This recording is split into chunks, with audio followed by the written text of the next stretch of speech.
తెస్సలోనికలకు రాయబడిన 2వ పత్రిక 2వ అధ్యాయము 11-12 వచనాలు 9 నుంచి చదువుదాం. నశించుచున్నవారు 9వ వచనం నుంచి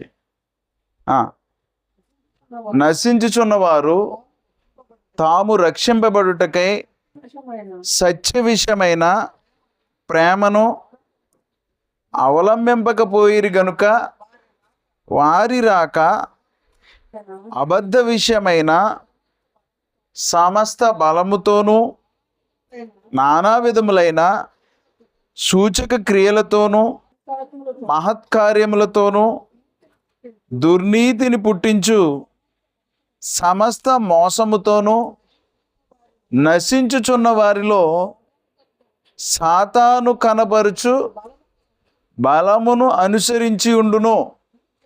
ఇందుచేత సత్యమును నమ్మక దుర్నీతి అందు అభిలాష గల వారందరూ శిక్షావిధి పొందుటకై అబద్ధమును నమ్మునట్లు మోసము చేయు శక్తిని దేవుడు వారికి పంపుచున్నాడు. సత్యమును నమ్మకపోతే వాడి పరిస్థితి ఏంటంటే శిక్షావిధి పొందాలి. శిక్షావిధి పొందాలి దేవుడు కోరుకుంటున్నాడు. 2, వాని మీదకి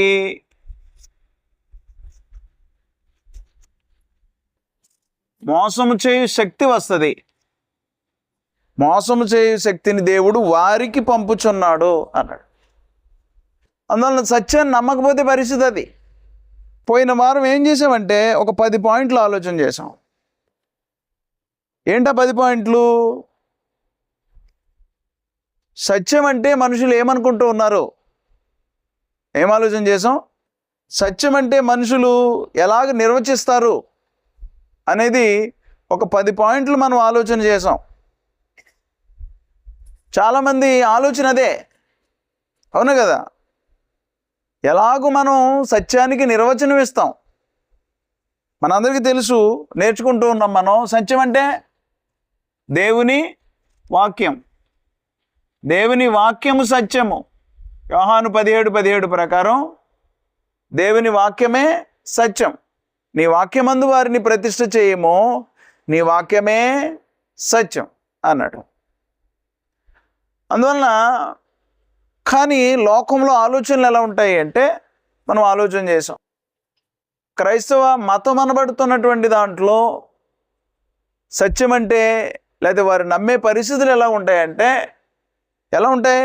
మొట్టమొదటిగా ఏం చూసాం? ఎక్కువ మంది ఏది చేస్తారో ఏది చెబుతారో అదే సత్యముగా మనుషులు ఆలోచన చేసేవాళ్ళు ఉంటారు. అది సత్యమా నిజానికి అంటే కాదు. దేవుని వాక్యాన్ని మీరి ఏది చెప్పినా ఏం చేసినా అది సత్యమే కాదు.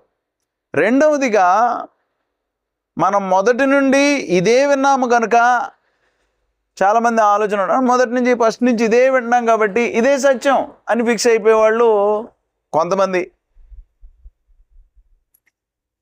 అర్థమవుతుందా? మూడవదిగా ఒక పెద్ద పాస్టర్ అనబడే ఆయన చెప్పాడు కాబట్టి ఇది సత్యం అని మాట్లాడేవాళ్ళు ఇంకా కొద్దిమంది. అంటే సత్యానికి నిర్వచనాలు మనుషులు ఎలా చెప్తారో మనం చూస్తూ ఉన్నాం. 4వ పాయింట్గా కళలు దర్శనాల ద్వారా ఇలాగే నాకు చూపిస్తూ ఉన్నాడు కాబట్టి ఇది సత్యమని మాట్లాడేవాళ్ళు అనేక మంది. 5వదిగా అపోస్తుల బోధ అంటారు కానీ దాంట్లో ఆ బోధ అన్నటువంటి వారిలో కొందరి జీవితాలు బాగలేదు కాబట్టి అది అసత్యమే అని మాట్లాడేవాళ్ళు మరికొందరు. అర్థమవుతుందా? 6వ పాయింట్లో యేసుక్రీస్తు వారు పుట్టాడు నిజం, ఆయన చనిపోయారు నిజం, తిరిగి లేచాడు నిజం, కాబట్టి పండగలు చేయడం కూడా తప్పేమీ కాదు, అది సత్యమే అని మాట్లాడేవాళ్ళు మరికొందరు. 8వ పాయింట్ 7వ పాయింట్ ఇది మనకు దగ్గరగా ఉంటుంది కాబట్టి పర్వాలేదులే అలా వెళ్ళిపోదాం అని ఆలోచన చేసేవాళ్ళు మరికొందరు. అర్థమవుతుందా? 8వ పాయింట్, ఒకే కులము సంబంధించినది కాబట్టి ఇదే సత్యంలే, ఇక్కడే ఉందాం పర్వాలేదులే అని అనుకునేవాడు. మా రక్త సంబంధులు అందరూ కూడా ఇక్కడికే వెళ్తూ ఉన్నారు, అందువలన ఇక్కడికే వెళ్దాం పర్వాలా, సత్యమే అని ఆలోచన చేసేవాళ్ళు కొంతమంది. 9వ పాయింట్, ఇక్కడ భౌతికమైన సంతోషం దొరుకుతుంది, చాలా ఆహ్లాదంగా ఉంటుంది ఇక్కడికి వెళ్తూ ఉంటే, కాబట్టి ఇది సత్యం, ఇదే సత్యం. 10వ పాయింట్, అక్కడికి వెళ్ళిన దగ్గర నుంచి నాకు మేలు జరిగాయి కనుక అది సత్యం. అంటే దేని మీద మనిషి డిపెండ్ అవుతున్నాడో ఆలోచన చేయండి. దేని మీద మనిషి డిపెండ్ అయి సత్యాన్ని ఏర్పాటు చేసుకుంటున్నాడో, సత్యాన్ని కోరుకుంటున్నాడో మనం గుర్తించాల్సినటువంటి అవసరం. ఇంక ఇలాంటి నిర్ణయాలు తీసుకుని మనిషికి ఏం చెప్పినా ఎక్కదండి. ఇంకా అవునా? ఏం చెప్పినా ఎక్కదు, ఎవరి మాట వినరు. ఇంకా ఇదే అండి, ఇదే సత్యం అని మాట్లాడే మహానుభావులు లేకపోలేదు. అందువల్ల గ్రంథం ఎంత స్పష్టంగా చెప్తుంది. ఈ నిర్ణయాలు తీసుకుని మనం ఇదే సత్యం అని ఫిక్స్ అవడం తప్పు, గుర్తుపెట్టుకోవాలి. దేవుని వాక్యం 17:17 యోహాను సువార్త 17:17 ఏమన్నాడు? నీ వాక్యమందు వీరిని ప్రతిష్ఠ చేయము, నీ వాక్యమే సత్యం. సత్యం వేరొకటి సత్యం కదా, నీ వాక్యమే. అందువలన రకరకాల పరిస్థితులు ఈనాడు లోకంలోకి వచ్చేసినాయి. ఏది పడితే అది నమ్మడానికి మనుషులు ప్రేరేపించబడుతూ ఉన్నారు. కారణము రకరకాల ఆలోచనలు, రకరకాల పరిస్థితులు. అయితే ఒక మాట, దేవుని వాక్యము సత్యము. సత్యాన్ని ఎవడైతే నమ్మట్లేదో, అసత్యాన్నే నమ్ముతూ ఉన్నాడో, నిజానికి అక్కడ పరిస్థితులు ధర్మ విరోధి గురించి మాట్లాడుతున్నాడు. తెస్సలోనికలకు రాయబడినటువంటి 2వ పత్రికలో 2వ అధ్యాయంలో ధర్మ విరోధి ఎలా ఉంటాడు, వాడి పరిస్థితులు ఎలా ఉంటాయి, వాడు చేసే కార్యక్రమాలు ఎలా ఉంటాయి, ధర్మ విరోధ సంబంధమైన కార్యక్రమాలు ఏం చేస్తూ ఉంటాడు అంటే సత్య విరోధి అన్నమాట. వాడి కార్యక్రమాలు ఏం చేస్తూ ఉంటాడు అనే విషయాలు చెప్పుకుంటూ వస్తూ, సత్యాన్ని నమ్మకపోతే, సత్యమును నమ్మకపోతే, రకరకాల ఆలోచనలు కాదు. సత్యం అంటే దేవుని వాక్యం. దేవుని వాక్యమును నమ్మకపోతే, నిజానికి అద్భుతాలు మహత్కార్యాలు జరుగుతున్నాయా అంటే ఏం చెప్తాం?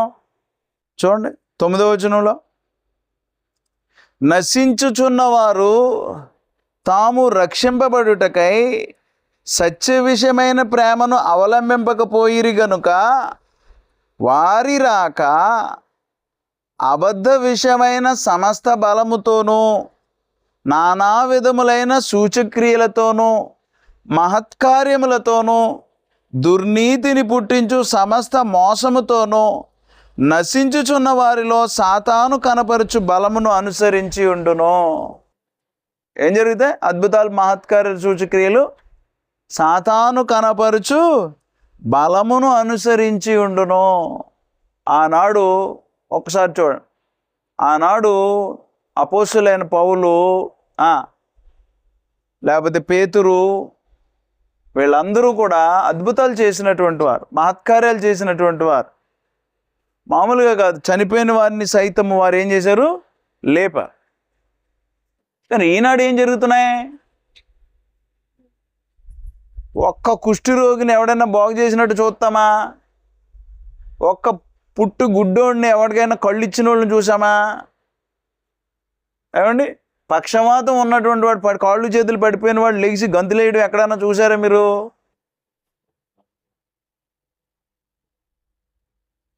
చూసారా ఎక్కడన్నా?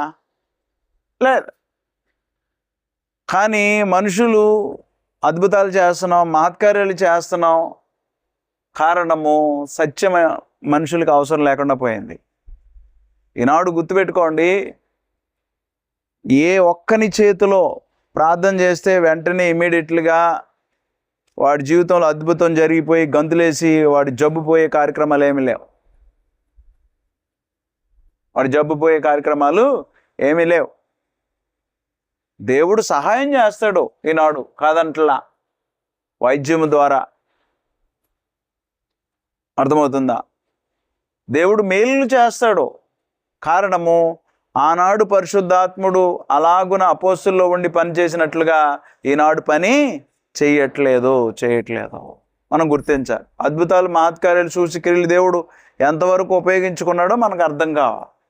వాడు అలాగే అబద్ధాన్ని నమ్మి అబద్ధంలోనే ఉండిపోయి ఏమైపోవాలి? నాశనానికి వెళ్ళిపోవాలి. లేకపోతే శిక్షావిధి పొందాలి అని దేవుడు అబద్ధాన్ని నమ్మేటట్లు మోసం చేయు శక్తిని వారికి పంపుచున్నాడు. దేవుడే పంపుతూ ఉంటే మోసం చేయు శక్తిని తీసుకునేవాడు ఎవడని అడుగుతున్నా నేను. ఎవరైనా తీసుకుంటారా? వాడికి చెప్పినా కానీ అర్థమవుతుందా? వాడు సత్యాన్ని నమ్ముడు, వద్దు ఇవన్నీ నమ్ముతాడన్నమాట. 10 పాయింట్లు చెప్పుకున్నాం కదా, అవే వాడి జీవితం, అదే ఇంకా అవే నమ్ముతాడు. అవే నమ్మినప్పుడు సత్యం అవసరంలా, దేవుని మాటలు ఏం చెప్తున్నా అది అవసరంలా. అలాంటోడు అబద్ధాన్నే నువ్వు నమ్ము, మోసపోయి శిక్షావిధి అనుభవించు అని దేవుడు ఏం చేస్తాడు? మోసం చేయ శక్తిని వాడి మీదకి పంపుతాడు. దేవుడే మోసం చేయ శక్తిని పంపుతూ ఉంటే ఎవడు తీసుకునేది? అందువల్ల అనేకులు సత్యానికి బద్దులై బ్రతకట్లేదు, సత్యాన్ని తెలుసుకోలేకపోతూ ఉన్నారు. ఒకవేళ వారికి చెప్పినా వెంటనే రిజెక్ట్ చేస్తారు సత్యాన్ని. కారణము సత్యమును నమ్మక దుర్నీతి యందు అభిలాష కలిగి శిక్షావిధి పొందడానికి రెడీగా ఉన్నారు. అలాంటి వారి మీదకి దేవుడే మోసం చేయ శక్తిని పంపుచున్నాడు. ఇంకెవరో మోసం చేయకల. అందువలన మనందరికీ తెలిసింది ఏమిటంటే దేవుని వాక్యమే సత్యం. అందువలన అపోస్తలుల బోధే సత్యం. అపోస్తలుల బోధకి వ్యతిరేకంగా బ్రతికే వారి దగ్గర దూరంగా పారిపోమన్నాడు ఆయన. కారణము, అపోస్తలుల బోధ కాంది సత్యం కాదన్నమాట. ఎందుకు పారిపోమని చెప్తాడు ఆయన? తెస్సలోనికలకు రాయబడిన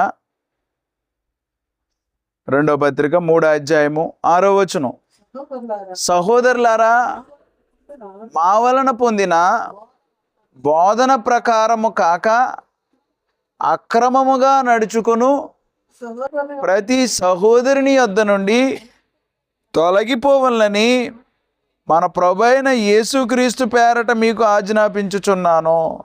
మా వలన పొందిన బోధన ప్రకారము కాక, అపోస్తలులు వలన పొందిన బోధన ప్రకారము కాక అక్రమముగా వేరొకటి ఎవరైనా అలాగూ నడుచుకుంటూ ఉంటే అలాంటి వాని దగ్గర నుంచి దూరంగా పారిపోమంటూ ఉన్నాడు. ఎందుకు?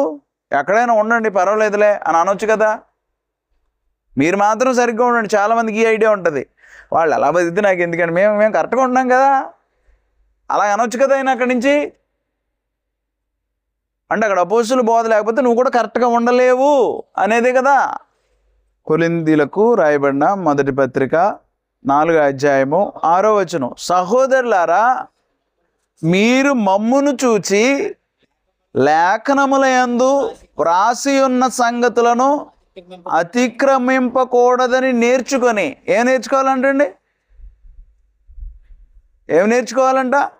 లేఖనముల యందు వ్రాసి ఉన్న సంగతులను అతిక్రమించకూడదు, అది నేర్చుకోవాలి. లేఖనాలు లేని చేయడం కాదు, లేఖనాలు లేని చేయడం వలన నువ్వు అతిక్రమిస్తూ ఉన్నావు. లేఖనముల యందు వ్రాసి ఉన్న సంగతులను అతిక్రమింపకూడదు అంటే ఏంటి అర్థం?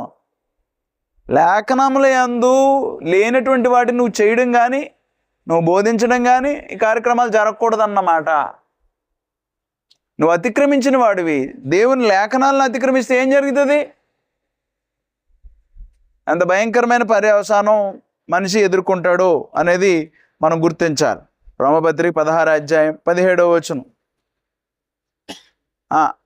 సహోదరులారా, మీరు నేర్చుకొనిన బోధకు వ్యతిరేకముగా భేదములను, ఆటంకములను, కలుగు చేయవారిని కనిపెట్టి ఉండుడి అని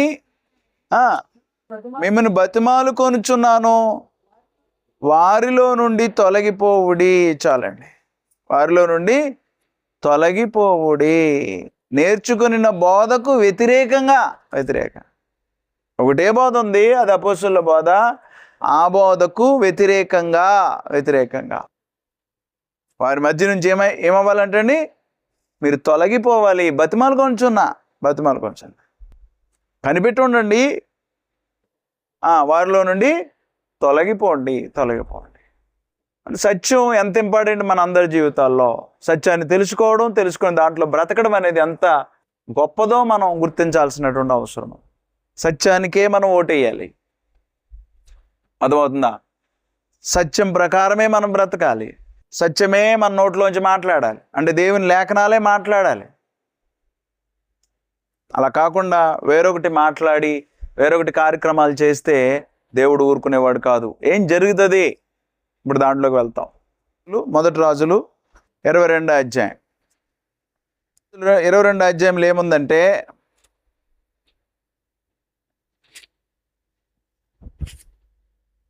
ఇశ్రాయేల్ ప్రజలు, ఇశ్రాయేల్ రాజ్యము, యోధా రాజ్యము, ఆ పక్కన ఉంది సిరియా రాజ్యము ఉంది. ఈ సిరియన్లకి ఇశ్రాయేల్కి యుద్ధం జరుగుతూ ఉండేది. యుద్ధం జరుగుతూ ఉన్నప్పుడు ఈ సిరియన్లు ఏం చేశారంటే, ఇశ్రాయేలు ప్రాంతమైనటువంటి రామోత్గిలాదును మరి ఆక్రమించుకున్నారు. ఆ రామోత్గిలాదును ఆక్రమించుకున్న తర్వాత 3 సంవత్సరాలు ఏమైందంటే, సుమారుగా 3 సంవత్సరాలు వారు యుద్ధం లేకుండా ఉన్నారు.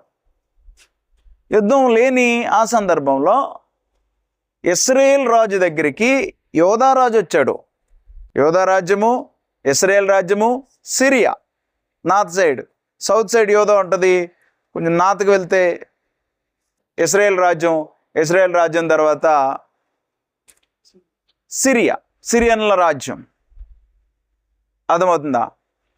సో ఈ యోధా రాజు యెహోషాపాతు, ఇశ్రాయేల్ రాజు ఎవరు?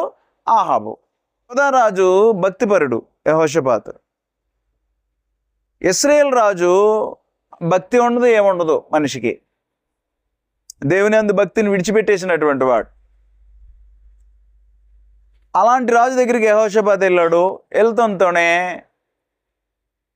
అప్పుడు ఒక విషయాన్ని గుర్తు చేశాడు. రామోత్గిలాదు అనే ప్రాంతము మనదని మీ అందరికీ తెలుసు. అర్థమవుతుందా? నేను దాని మీదకి వెళ్ళి యుద్ధం చేయాలనుకుంటూ ఉన్నాను. యెహోషాపాతు, రాజా, నేను దాని మీదకి వెళ్ళి యుద్ధం చేయాలనుకుంటున్నాను, నువ్వు నాతో పాటు యుద్ధం చేయడానికి వస్తావా అన్నాడు. సిరియనులతో నేను యుద్ధం చేయడానికి వెళ్ళాలనుకుంటున్నాను, నువ్వు నాతో పాటు యుద్ధం చేయడానికి వస్తావా అన్నాడు. అప్పుడు ఆయన ఏమన్నాడు? చదువుదాం. 22వ అధ్యాయం మొదటి నుంచి చదువుదాం. సిరియనులను ఇశ్రాయేలు వారును 3 సంవత్సరములు ఒకరితో ఒకరు యుద్ధము జరిగింపక మానిరి. 3వ సంవత్సరమందు యోధా రాజైన యెహోషాపాతు బయలుదేరి ఇశ్రాయేల్ రాజునొద్దకు రాగా, ఇశ్రాయేల్ రాజు తన సేవకులను పిలిపించి, రామోత్గిలాదు మనదని మీరెరుగుదురు, అయితే మనము సిరియా రాజు చేతిలో నుండి దానిని తీసుకొనక ఓరకున్నామని చెప్పి 4. అయితే ఇప్పుడు యుద్ధం చేసుకుని దాన్ని మళ్ళీ మంద చేసుకోవాలి. యుద్ధము చేయుటకు నాతో కూడా నీవు రామోత్గిలాదు మీదికి రామోత్గిలాదునకు వచ్చేదవా అని యెహోషాపాతును అడిగాను. ఆయన యోధారాజు. అందుకు యెహోషాపాతు, నేను నీ వాడనే, నా జనులు నీ జనులే, నా గుర్రములు నీ గుర్రములే అని ఇశ్రాయేల్ రాజుతో చెప్పాను. వీళ్ళిద్దరికి వియ్యంకులు అనమాట. యోధా రాజు, ఇశ్రాయేల్ రాజు ఎవరు? వియ్యంకులు. అందువల్ల ఏమన్నాడు వినాలి. ఏమన్నాడు చూడండి.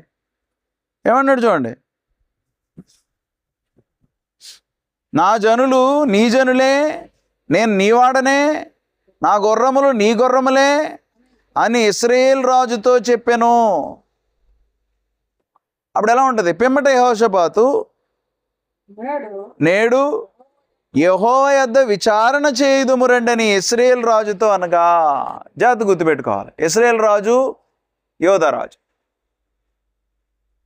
యోధారాజు ఏమన్నాడంటే, నేడు మనం యెహోవా యొద్ద విచారణ చేద్దాం, యుద్ధానికి వెళ్ళాలా వద్దా అనేది, వెళితే పరిస్థితులు ఎలా ఉంటాయి అనేది యెహోవా యొద్ద విచారణ చేద్దాం. అంటే భక్తిపరుడు కదా యెహోషాపాతు, ఎవరిని కోరుకుంటాడు? దేవుని సలహా అడుగుదాం, దేవుని యొద్ద విచారణ చేద్దాం, అసలు ఏమంటాడో దేవుడు అని ఆలోచనలో ఉన్నాడు. అయితే చూడండి, ఈయన ఏం చేశాడు? ఇశ్రాయేలు రాజు ఏం చేశాడంటే సుమారుగా 400 మంది ప్రవక్తలను పిలిచాడు. చూడండి ఒకసారి, ఇశ్రాయేలు రాజు దాదాపు 400 మంది ప్రవక్తలను పిలిపించి, యుద్ధము చేయుటకు రామోత్గిలాదు మీదకి పోకుందునా అని వారిని అడిగాను. అందుకు యెహోవా దానిని రాజైన నీ చేతికి అప్పగించునుగాక. 400 మంది ప్రవక్తలు, ఒకరు ఇద్దరు కాదు, 400 మంది ప్రవక్తల్ని పిలిచి విచారణ చేస్తున్నాడు. వీళ్ళందరూ యెహోవా ప్రవక్తలు కాదు, వీళ్ళు యెహోవా ప్రవక్తలు కానటువంటి వారిని 400 మందిని పిలిచి విచారణ చేశాడు. విచారణ చేస్తే వాళ్ళు ఏమన్నారు? యెహోవా సిరియనుల రాజ్యాన్ని మీకు అప్పగిస్తారు పొండని వారు చెప్పిరి. కానీ యెహోషాపాతు విచారణ చేయుటకై వీరు తప్ప యెహోవా ప్రవక్తల్లో ఒకడైనను ఇక్కడ లేడా అని అడిగాను. అంటే ఏంటి అర్థం? నిజంగా యెహోవా ప్రవక్తలు ఒకడు కూడా 400 మందిలో లేరు. ఈ 400 మంది కాకుండా యెహోవా ప్రవక్తల్లో ఒకడైనా లేడా అని అడిగాడు. అర్థమవుతుందా? యెహోవా ప్రవక్తను పెట్టుకోవాలా మనిషి, వాడట్లా. ఎవరు? ఆహాబు ఇశ్రాయేలు రాజు, యెహోషాపాతు యోధారాజు. ఈయనేం భక్తిపరుడు, ఈయనేమో దేవుని యందు అంత భక్తి లేనటువంటి వాడు. ఈ 400 మంది ప్రవక్తలను తీసుకొచ్చి విచారణ చేస్తే, వెళ్ళండి, దేవుడు మీకు రామోత్గిలాదును అప్పగిస్తాడు, మీరు జయాన్ని పొందుకుంటారు అని సెలవిచ్చారు. యెహోషాపాతుకి డౌట్ కొడుతుంది, ఇక్కడ ఎవరు దేవుడికి సంబంధించినటువంటి ప్రవక్తలు లేరా, యెహోవా ప్రవక్తలు లేరా అంటే ఇశ్రాయేలు రాజు ఏమంటున్నాడు చూడండి. అందుకు ఇశ్రాయేలు రాజు, యెమ్లా కుమారుడైన మీకాయా అను ఒకడున్నాడు. ఎవరున్నారు? ఎందుకు ఒకడున్నాడు? ఇశ్రాయేలు రాజ్యంలో ఒకడున్నాడు. ఎవరైనా? మీకాయా అని ఒకడున్నాడు. అతని ద్వారా మనము యెహోవా యొద్ద విచారణ చేయవచ్చును గాని అతడు నన్ను గూర్చి మేలు ప్రకటింపక కీడే ప్రకటించును గనుక అతని యందు నాకు ద్వేషము కలదని యెహోషాపాతుతో అనగా. ఇప్పుడు దుర్మార్గంగా బ్రతుకుతున్నాడు అనుకోండి, యెహోవా ప్రవక్త ఏం చెప్తాడు? నువ్వు అలాగే బ్రతుకునైనా నీకు మేలు జరుగుతుంది అని చెప్తాడా? మేము కూడా ఏం మాట్లాడుతూ ఉంటాం? దేవుని మాట అన్నప్పుడు ఏం మాట్లాడుతూ ఉంటాం? నీకు మేలు జరుగును, దేవుడు మీకు అద్భుతాలు చేస్తాడు, మహత్కార్యాలు చేస్తాడు, భూమి మీద మీలాంటి వాళ్ళు ఉండరు. ఇంకా ఇలాంటి కబుర్లు చెప్పి మనుషులను అలాగే ఉంచి వారి ఆత్మీయ జీవితాన్ని బాగు చేయనటువంటి వారు అనేక మంది. ఇలాగ 40 మంది ప్రవక్తల్లో అపోస్తలుల బోధ మాట్లాడేవాళ్ళు అక్కడక్కడ కనపడుతూ ఉంటారు. అలాంటి సత్యం చెప్పే వ్యక్తుల మీద ఏం చేస్తూ ఉంటారంటే నిందలు వేసేవాళ్ళు అనేక మంది. వీళ్ళు అబద్ధ బోధ బోధిస్తున్నారని మాట్లాడేవాళ్ళు అనేక మంది కనపడుతూ ఉంటారు. అంటే మెజారిటీ, అర్థమవుతుందా? ఎక్కువ శాతం ఎక్కడుందో అటే ఓటేస్తారు మనుషులు. సో అలాగే ఇక్కడ 400 మంది ప్రవక్తలు విజయం వస్తుంది అంటే యెహోషాపాతుకి భక్తిపరుడు కాబట్టి, యోధారాజు కాబట్టి, యెహోవా ప్రవక్త ఎవడైనా ఉన్నాడా? మీకాయా ఉన్నాడు, కానీ ఆయన నా గురించి ఎప్పుడు మేలు ప్రకటించడం, కీడే అసలు నువ్వు దేవుడు చెప్పినట్టు ఎక్కడ బ్రతుకుతున్నావు? అసలు ఏ మంచి కార్యం చేసావు? యెహోవా ప్రవక్త కనపడ్డాడు అనుకో, ఏం చెప్తాడు?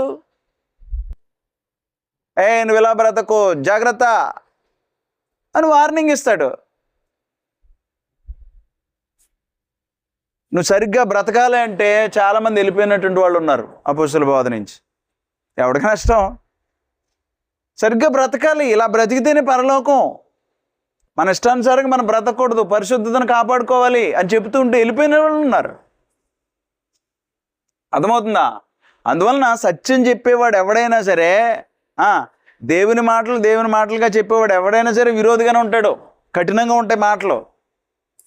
మార్చుకునేవాడికి మాత్రం అద్భుతంగా ఉంటుంది. దేవుని వాక్యానికి భయపడేవాడు మార్చుకుంటాడు. ఇది దేవుని మాట, ఇది మనిషిని మాట, లేకపోతే ఇది లోకంలో ఉన్న మాట, ఇది మనకెందుకు, దేవుని మాటనే పట్టుకుందాం అని ఆలోచన చేసేవాడు ఉంటాడు. ఈయన అలాంటి రకం కాదు. ఇశ్రాయేలు రాజు ఆహాబు అతనికి వ్యతిరేకంగా చెప్తూ ఉన్నాడని ఆయనకి నాకు ద్వేషం ఉంది కొంచెం. ఎప్పుడు నా గురించి మేలు ప్రకటించకుండా ఏం చెప్తూ ఉంటాడు? కీడే చెప్తూ ఉంటాడు అని ద్వేషం ఉంది మా ఇద్దరికి అన్నాడు. రాజా, ఇశ్రాయేలు రాజా, నువ్వు అలా అనకూడదు, పిలిపించు అతన్ని అన్నాడు. 400 మంది చెప్పారు కదా, వెళ్ళిపోవచ్చు కదా యెహోషాపాతు. వెళ్ళడానికి ఇష్టం లేదు ఎంతమంది అయినా సరే. అంటే సత్యాన్ని నమ్మే మనిషి. అర్థమవుతుందా? దేవుని యందు భయభక్తులు కలిగినటువంటి వాడు. దేవుని మాట అయితే ముందుకెళ్దాం అనే ఆలోచన. రైట్, చూడండి 9వ వచనం. అప్పుడు ఇశ్రాయేలు రాజు తన పరివారంలో ఒక పనివాడిని పిలిచి ఇమ్లా కుమారుడైన మికాయాను శీఘ్రముగా ఇక్కడికి రప్పించుమని సెలవిచ్చాను. అర్థమవుతుందా? రాజుగారు ఏం చేశారు? ఆహాబు రాజు మికాయాని త్వరగా రప్పించండి అన్నాడు. 10వ వచనం. ఇశ్రాయేలు రాజును యోధా రాజుకు యెహోషాపాతును రాజవస్త్రములు ధరించుకొని సోమ్రేను గవిని దగ్గరనున్న విశాల స్థలమందు గద్దెల మీద ఆసీనులై ఉండి, రాజుగారు ఇద్దరు సింహాసనం మీద కూర్చున్నారు. వాస్తవానికి గవిని వద్ద వారికి పెద్ద ప్లేసులు వేశారు, వారి చైర్లు వేస్తే వారు కూర్చున్నారు అక్కడ. సోమ్రేను గవిని దగ్గర ఉన్న విశాల స్థలమందు గద్దెల మీద ఆసీనులై ఉండి ప్రవక్తలందరూ వారి సమక్షమందు ప్రకటన చేయుచుండగా ఏం ప్రకటన చేస్తున్నారు వీళ్ళు? ఇలా చూడండి ఒకసారి. వీళ్ళు ఈ 400 మంది ఏం ప్రకటన చేస్తున్నారు? జయము రాజుగారికి, వెళ్ళండి, దేవుడు మీకు ఇచ్చేస్తాడు అని ప్రకటన చేస్తున్నారు. ఇలాగ మికాయా తీసుకురావడానికి ఒకడు వెళ్ళాడు. వెళ్ళినోడు ఏమంటున్నాడు? ఆయన దగ్గరికి వెళ్ళి, ఆ ప్రవక్తలు అందరూ ప్రకటన చేస్తున్నారు, నువ్వు వారు ఏం మాట్లాడుతున్నారు అదే నువ్వు మాట్లాడే అన్నాడు. వీడు వెళ్ళిపోయి ముందుగానే 400 మంది ఒకరా ఇద్దరా? 400 మంది చెప్పారు కాబట్టి నువ్వు కూడా వారు ఏం చెప్తున్నారో అదే మాట కానీ. అర్థమవుతుందా? వెళ్ళినోడు కూడా అదే చెప్తాడు. అయితే ఆయన ఏం చెప్తున్నాడు చూడండి. ఈలోగా ఏం జరిగింది చూడండి. ఈయన వచ్చాడు, ఎవరు? మికాయా వచ్చాడు. ఈ 400 మంది ప్రవక్తల్లో ఒకడు ఉన్నాడు. ఆయన ఎవరు? సిద్కియా. చూడండి 11వ వచనం. కెనయానా కుమారుడైన సిద్కియా, ఇంకొకడు అనమాట. ఆయన సిద్కియా ఇనుప కొమ్ములు చేయించుకొని వచ్చి, వీటి చేత నీవు సిరియనులను పొడిచి నాశనము చేతువని యెహోవా సెలవిచ్చుచున్నాడని చెప్పాను. ఇనుప కొమ్ములు చేయించుకొని వచ్చాడు. కొంచెం ఇగో ఇలాంటి వాటితో నువ్వు వారిని పొడిచేసి ఏం చేస్తావు? నువ్వు వారిని నాశనం చేసేస్తావు, యెహోవా సెలవిస్తున్నాడు అన్నాడు. ఇంకా కొంచెం వారిని బలపరచడానికి మాట్లాడుతూ ఉన్నాడు. మళ్ళీ ఎవరు సెలవిస్తున్నారంట? యెహోవే సెలవిస్తున్నాడు. రైట్. 12 ప్రవక్తలందరూ ఆ చొప్పుననే అతను చెప్పాడని మళ్ళీ ఏమన్నారు వీళ్ళు? మళ్ళీ గోల, రాజా జయము అనే దాన్ని పొగడతలు ఉంటాయి కదా. మళ్ళీ ఏం చేస్తున్నారు వీళ్ళందరూ? ఆహాబా జయం పొందుకుంటారు మీరని ఈ ప్రవక్తలందరూ వెనకాల మాట్లాడుతూ ఉంటే ప్రవక్తలందరూ ఆ చొప్పున ప్రకటన చేయుచు 12వ వచనం చూడండి. యెహోవా రామోత్గిలాదును రాజువైన నీ చేతికి అప్పగించును గనుక నీవు దాని మీదకి పోయి జయమొందుదువు అని చెప్పిరి. 13 వాళ్ళందరూ చెప్తున్నారు. మికాయాను పిలవబోయిన దూత ప్రవక్తలు ఏకముగా, నేను చదువుతున్నా, దూత ప్రవక్తలు ఏకముగా రాజుతో మంచి మాటలు పలుకుచున్నారు గనుక నీ మాట వారి మాటకు అనుకూలపరచుమని అతనితో అనగా, వెళ్ళినవాడు ఏమంటున్నాడు? నీ మాట కూడా ఆ 400 ప్రవక్తలకి వాళ్ళు ఏం మాట్లాడుతున్నారో వాడికి అనుకూలపరచు, మళ్ళీ ఎందుకు వేరేగా అంటే దేవుడు ఏం చెప్పాడు అది అవసరంలా, అది అనుకూలపరిచేయి అంటున్నాడు. అనుకూలపరచమని అతనితో అనగా 14 మికాయా యెహోవా నాకు సెలవిచ్చినదేదో ఆయన జీవం తోడు నేను దానినే పలుకుదునా, నేను ఈయన దైవికమైన ప్రవక్త కాబట్టి. 15 అతడు రాజునద్దకు వచ్చినప్పుడు రాజు మికాయా నీవేమందువు, ఇశ్రాయేలు రాజు దగ్గరికి వచ్చాడమ్మా. రాజు మికాయా నువ్వేమందువు, యుద్ధము చేయుటకు మేము రామోత్గిలాదు మీదకి పోకుందుమా అని అడుగుగా అతడు యెహోవా దానిని రాజు అయిన నీ చేతికి అప్పగించును గనుక నువ్వు దాని మీదకి పోయి జయమొందుదు అని రాజుతో అనను. మికాయా కూడా ఏమన్నాడు ముందుగా, ఏమంది అంటే వీళ్ళిద్దరికి పడదు, వాస్తవానికి అర్థమవుతుందా? పడదంటే ఎన్ని చెప్పినా వినడు, ఎన్ని చెప్పినా వినకపోతే సత్యం చెప్పేవాడు కూడా ఏం చెప్తాడు, వెళ్ళు జయం పొందుతావులే. ఇప్పుడు మీరు కూడా చాలాసార్లు ఇది సత్యం సత్యం సత్యం సత్యం అన్నాడు అనుకో, అవతలోడు కాదు అదే సత్యం అదే సర్లే వెళ్ళు పో చేసుకొని ఇష్టం వచ్చింది అంటావు కదా, అలాగనమాట. కొంచెం ఎటకారంగా 16వ వచనం అందుకు రాజు నీ చేత ప్రమాణము చేయించి యెహోవా నామమును బట్టి నిజమైన మాటలే నువ్వు నాతో పలకవలసినదని నేను ఎన్ని మారులు నీతో చెప్పి తిని అని రాజు సెలవీయగా. చాలాసార్లు చెప్పాడంట, నిజమే చెప్పా, ఆయన కూడా నిజమే చెప్పాడు. నమ్మడు కాబట్టి ఈయన కూడా 400 మంది ప్రవక్తలు చెప్పినట్టుగా ముందు ఓ మాట వదిలాడు. తర్వాత 17 అతడు ఇశ్రాయేలందరూ ఎవరు మికాయా చెప్తున్నాడు అసలైన విషయాన్ని. అతడు ఇశ్రాయేలందరూ కాపరి లేని గొర్రెల వలెనే కొండల మీద చెదిరి ఉండుట నేను చూచితిని, వారికి యజమానుడు లేడు, ఎవరి ఇంటికి వారు సమాధానంగా వెళ్ళవలసినదని యెహోవా సెలవిచ్చెను అని చెప్పాను. అసలు విషయం చెప్పేశాడు. యెహోవా సెలవిస్తున్నాడు ఏంటది, ఇశ్రాయేలీలు ఎవరు లేదు కాపరి లేని ప్రజలు అయిపోయారు, ఎవరింటికి వాళ్ళు సమాధానంగా వెళ్ళిపోండి అన్నాడు. అంతే. అంటే ఏంటి, నువ్వు రాజా నువ్వు వెళితే చచ్చిపోతావు అని చెప్పేసేటప్పటికి కొమ్ములు వేసుకొచ్చాడు కదా, కొమ్ము పెట్టుకుని వచ్చాడు కదా. చూడండి ఏం చేస్తున్నాడు. 18 అప్పుడు ఇశ్రాయేలు రాజు యెహోషాపాతును చూచి ఇతడు నన్ను గూర్చి మేలు పలకక కీడే ప్రవచించునని నేను నీతో చెప్పలేదా అంటే, కీడంటే మరి ఏం చేస్తాడు, చెబితే నమ్మడు, అందుకే ముందు కొంచెం వెళ్ళు విజయం వస్తుందిలే అన్నాడు. కానీ మళ్ళీ అడిగినప్పుడు నిజం చెప్తున్నాడు. నిజం చెప్తే మళ్ళీ యెహోషాపాతు పక్కన ఉన్న రాజుగారు ఏం కొడతా అంటున్నాడు. ఏమన్నాడు, చెప్పాను నేను నా గురించి ఎప్పుడు మేలు పలకడో ఏం పలుకుతాడు, కీడే పలుకుతాడు అన్నాడు. సరే. తర్వాత 19 మికాయా ఇట్లా నేను యెహోవా సెలవిచ్చిన మాట ఆలకించుము, యెహోవా సింహాసనాసీనుడై ఉండగా పరలోకంలో జరుగుతున్న సీన్ ఇది, జాగ్రత్త గుర్తుపెట్టుకోండి. యెహోవా సింహాసనాసీనుడై ఉండగా పరలోక సైన్యమంతయు ఆయన కుడి పార్శ్వమునను ఎడమ పార్శ్వమునను నిలిచి ఉండుట నేను చూచితిని. 20 ఆహాబు రామోత్గిలాదు మీదకి పోయి అక్కడ ఓడిపోవునట్లుగా ఎవడు అతనిని ప్రేరేపించునని యెహోవా సెలవీయగా ఒకడు ఈ విధముగాను మరి ఒకడు ఆ విధముగాను యోచన చెప్పుచుండిరి. అంతలో ఒక ఆత్మ ఎదుటికి వచ్చి యెహోవా సన్నిధిని నిలవబడి నేను అతన్ని ప్రేరేపించేదనగా యెహోవా ఏ ప్రకారము నువ్వు అతన్ని ప్రేరేపించుదు అని అతన్ని అడిగాను. అందుకు అతడు నేను బయలుదేరి అతని ప్రవక్తల నోట అబద్ధమాడు ఆత్మగా ఉందునని చెప్పగా ఆయన నువ్వు అతన్ని ప్రేరేపించి జయము నొందుదువు పోయి ఆ ప్రకారము చేయమని అతనికి సెలవిచ్చాను. ఒక ఆత్మ వచ్చిందంటే దేవుని ఎదుటికి, పరలోకంలో జరుగుతుంది. ఇటు పక్కన ఉన్నారు, ఇటు పక్కన జనం కుడి పార్శ్వన ఉన్నారు, ఎడపార్శ్వన ఉన్నారు.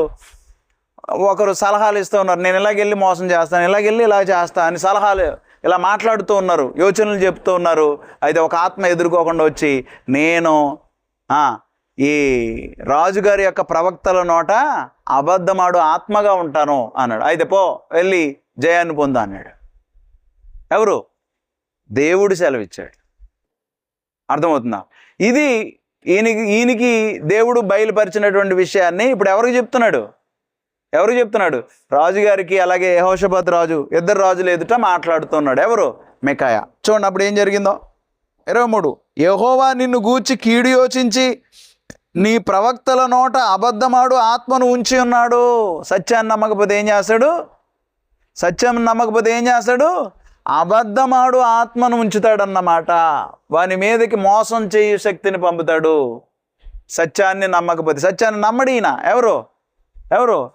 ఆహాబు నమ్మడు. అందువల్ల ఏం చేశాడు? దేవుడే మోసం చేయు శక్తిని పంపాడు. వాళ్ళందరూ కూడా ప్రకటన చేస్తున్నారు. 400 మంది, ఒకరిద్దరు కాదు, 4 ఏళ్ళు రాజా నీకు జయం అంటున్నారు. అర్థమవుతుంది. ఒక్కడు రివర్స్ అయిన వాడు ఎవరు? యెహోవా ప్రవక్త ఒక్కడు, మికాయా. ఇది జరిగిన సీన్ అంతా కూడా చెప్పేశాడు. ఇది జరిగింది, నీ ఇష్టం మరి అన్నట్టుగా చెప్పేశాడు. చెప్పేస్తే ఏం జరిగిందో చూడండి. 24, 23 చదువుదాం. యెహోవా నిన్ను గూర్చి కీడు యోచించి నీ ప్రవక్తల నోట అబద్ధమాడు ఆత్మను ఉంచి ఉన్నాడు. 24. మికాయా ఇట్లనగా కెనయాన కుమారుడైన సిద్కియా, కొమ్ములేసుకుని వచ్చాడు కదా సిద్కియా, అతని దగ్గరకు వచ్చి నీతో మాట్లాడుటకు యెహోవా ఆత్మ నా యొద్ద నుండి ఏ వైపుగా పోయినని చెప్పి మికాయాను చెంప మీద కొట్టాను. ఏం చేశాడంటే, అందరూనేమి వెళ్ళమంటే ఈనప కొమ్ములు ఇగో పట్టుకుని వెళ్ళు యుద్ధం చెయ్యి అంటే నువ్వేం చెప్తున్నావు?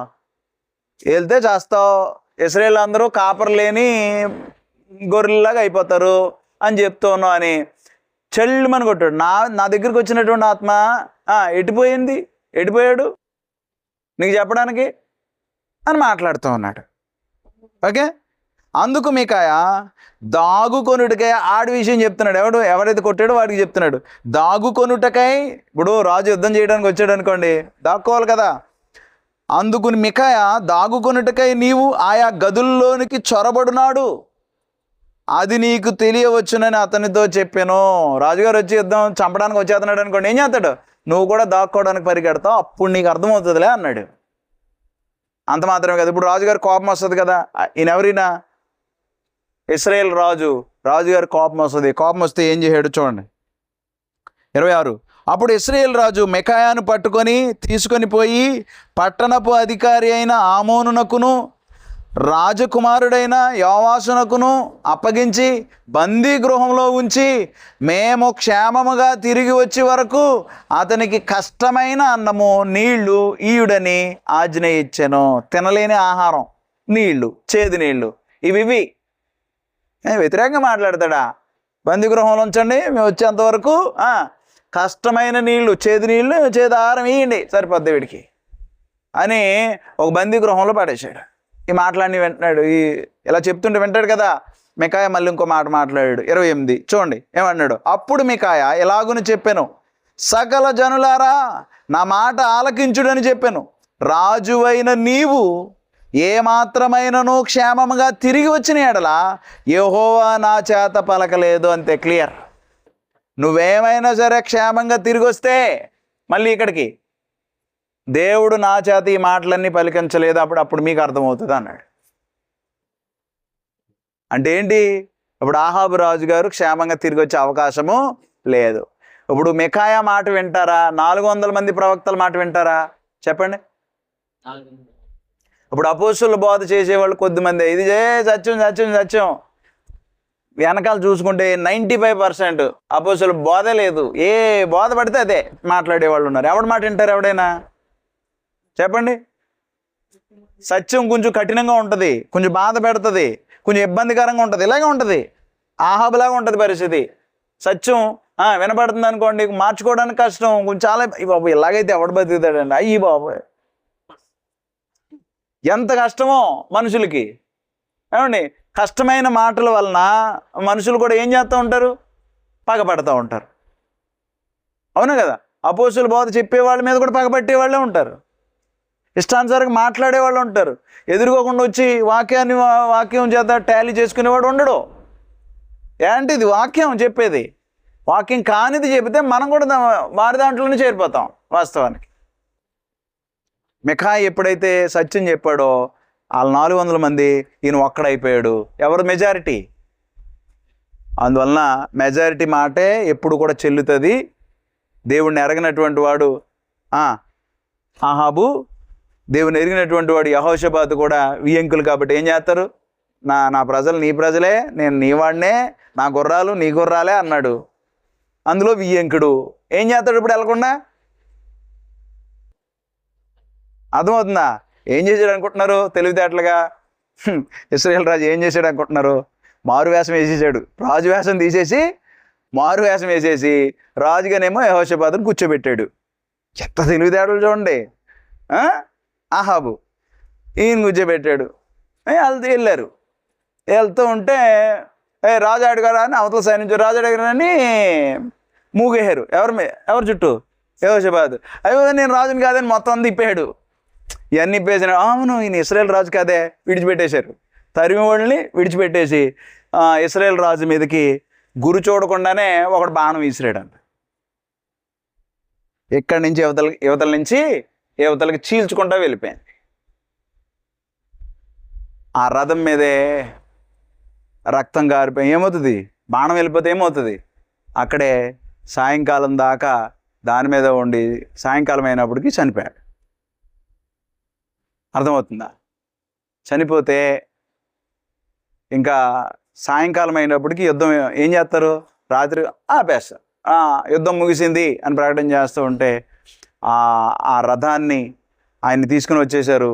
ఆ రక్తం కారినటువంటి ఆ రథాన్ని సాయంకాల సమయంలో కొంతమంది స్త్రీలు స్నానం చేస్తూ ఉన్నప్పుడు, వేశ్యల స్నానం అన్నాడు, వాళ్ళు స్నానం చేస్తూ ఉన్నప్పుడు ఆ కొలనులో ఈ రథాన్ని కూడా కడగడానికి తీసుకొచ్చినప్పుడు ఆయన రక్తాన్ని అక్కడ ఉన్నటువంటి కుక్కలో నాకిని. ఈ దేవుడు ముందుగానే ఆహాబు గురించి చెప్పేశాడు. ఆయన చేసినటువంటి దుర్మార్గం గురించి అంతకుముందు అధ్యాయంలో 21 అధ్యాయంలో నీ రక్తాన్ని కుక్కలు నాకుతాయని చెప్పేశాడు. అది ఖచ్చితంగా ఆయన జీవితంలో జరిగి తీరింది.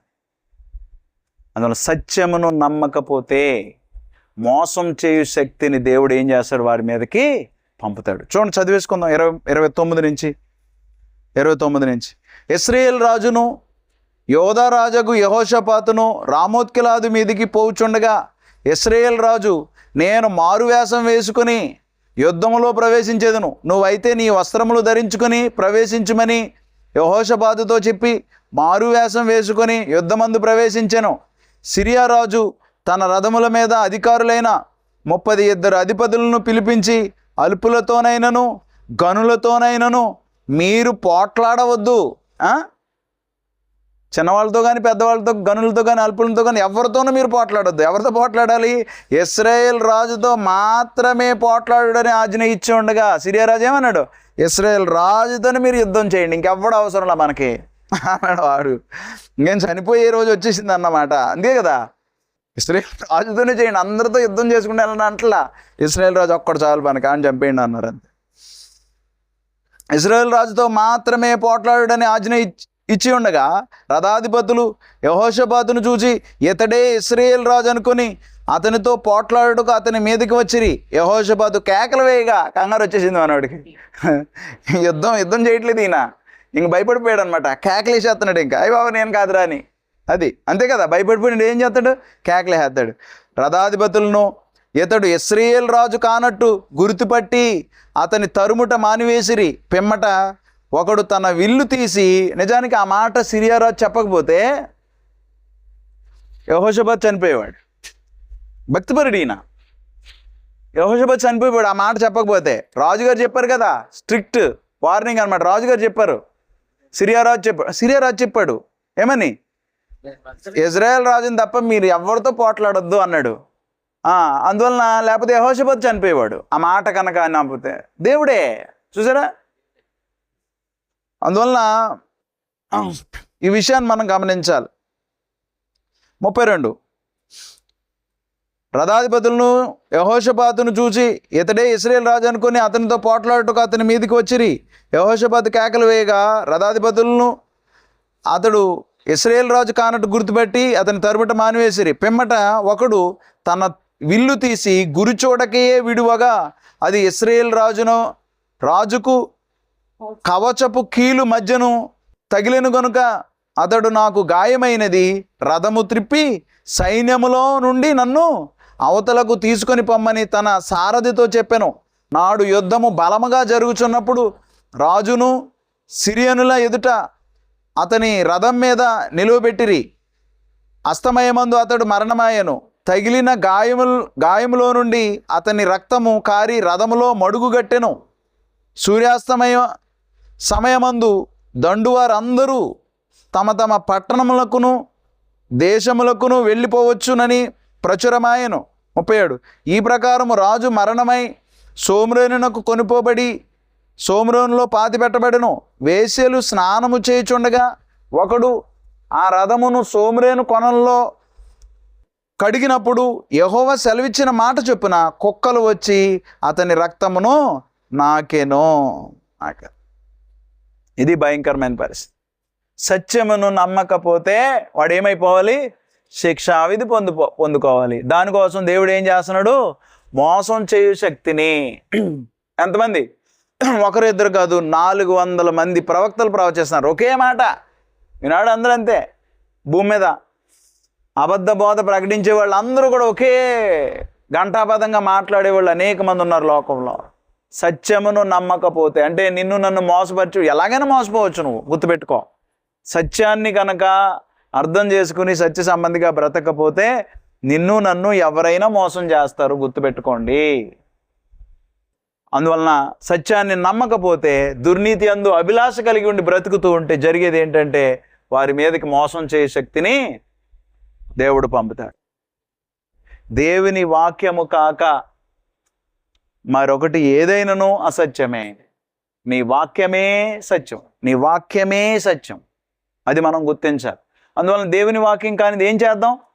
ఇందువలన సత్యమును నమ్మక దుర్నీతి యందు అభిలాష గల వారందరూ శిక్షావిధి పొందుటకై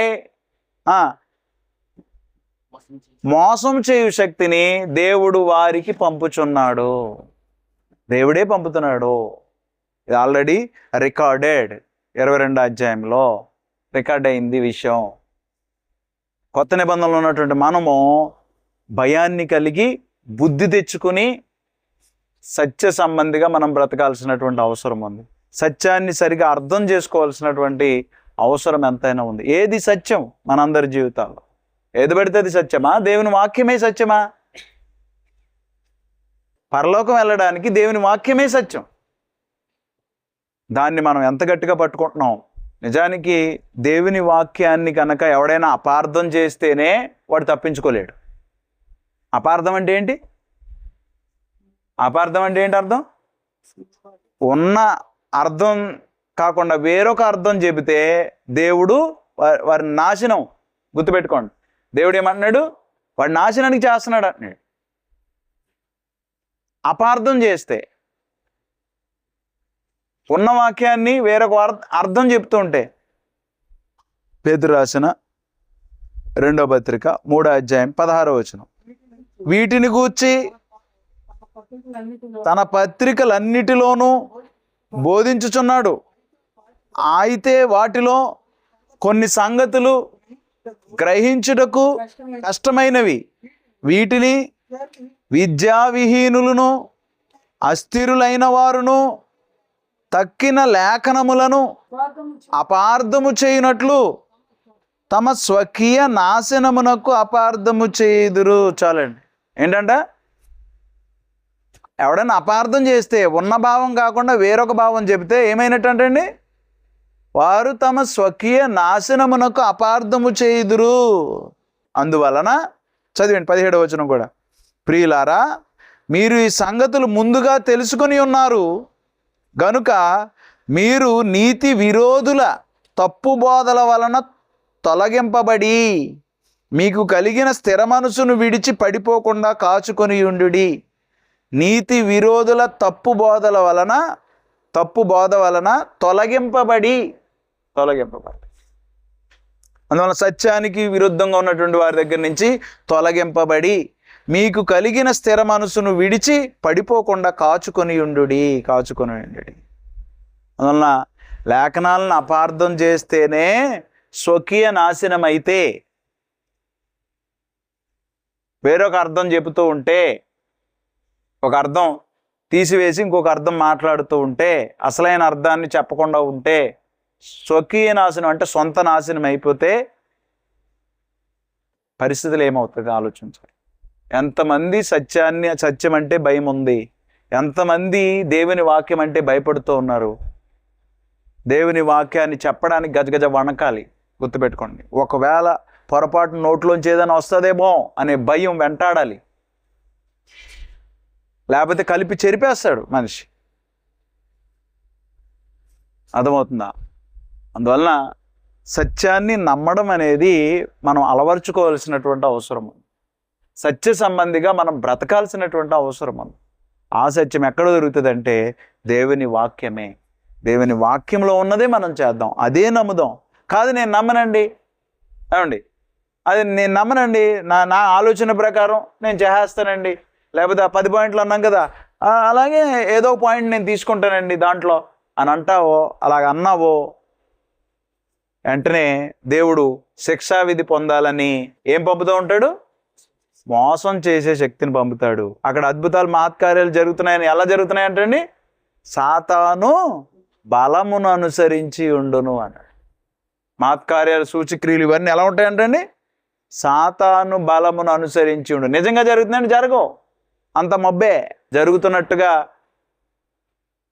కథలు, జరుగుతున్నట్టుగా మైమరిపించే కార్యక్రమాలు జరుగుతూ ఉంటాయి. దాన్ని చూసి మనుషులు విపరీతంగా అట్రాక్ట్ అవడం, లక్షల మంది, వేల మంది. ఏం జరిగిందిరా ఇంతకీ? ఏముండదు. సాతాను సంబంధమైన క్రియలు అక్కడ జరుగుతూ ఉంటాయి. దానికి ఇక్కడ స్వస్థతలు జరగబడును, స్వస్థత కూడికలు, రకరకాలు. అసత్యం పెరిగిపోతుంది. అబద్ధ బోధ ఒకటైతే ఈ అద్భుతాలు మహత్కార్యాలు చేస్తున్నాం అన్నది ఇంకొక అబద్ధం. అర్థమవుతుందా? దేవుని పిల్లలుగా ఏ వ్యక్తిలోనూ ఈనాడు శక్తి లేదు. గుర్తుపెట్టుకోండి. అంటే అపోస్తులు చేసినటువంటి అద్భుతాలు మహత్కార్యాలు కానీ సూచక్రియలు కానీ ఈనాడు ఎవడూ చేయలేడు. గుర్తుపెట్టుకోండి, ఎవడూ చేయలేడు. నిజంగా అలాగే జరుగుతూ ఉంటే కనుక భూమి మీద ఎవడు కూడా యేసుక్రీస్తుని నమ్మకుండా ఉండడు. అవునా కదా? మనందరి ఇప్పుడు భూమి మీద ఎన్ని అవసరాలు ఉన్నాయండి. ఏడుస్తున్న వాళ్ళు ఉన్నారు, రోగాలు తగ్గక కాళ్ళు తీసేసిన వాళ్ళు ఉన్నారు, మనం చూసాం. అవునా కదా? కాళ్ళు పడిపోతున్న వాళ్ళు ఉన్నారు,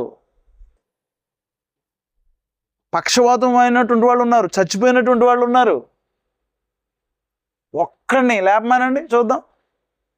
ఒక్కడిని కాళ్ళు లేనివాడు కాళ్ళు రప్పించమానండి, కళ్ళు లేనివాడు కళ్ళు రప్పించమానండి. అందువల్ల ధర్మ విరోధ కార్యక్రమాలు అనేకం జరుగుతున్నాయి లోకంలో. అందువల్ల నువ్వు చూడాల్సింది దేవుని వాక్యం. దేవుని వాక్యమే సత్యం.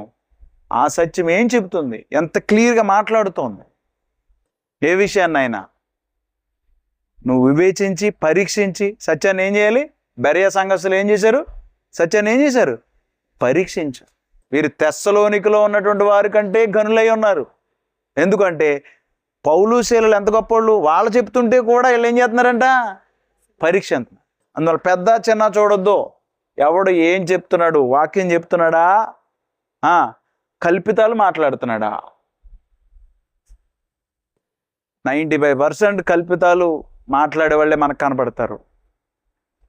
అపోస్తలుల బోధలో ఉన్నటువంటి వారు కొద్ది మంది మాత్రమే ఎలాగూ మికాయాలాగా మనకు కనబడతారు, సత్యం మాట్లాడేవారు. అందువలన విషయాలు మనం అర్థం చేసుకుని సత్యాన్ని నమ్మకపోతే పరిస్థితులు ఏమవుతాయో ఆలోచన చేసుకుని అలాగూ మోసం చేయ శక్తిని మనం పొందుకుని శిక్షావిధి పొందకుండా జాగ్రత్త పడటానికి మనందరం కూడా సత్యాన్నే అంగీకరించి సత్య సంబంధిగా బ్రతకాల్సినటువంటి అవసరం ఉంది.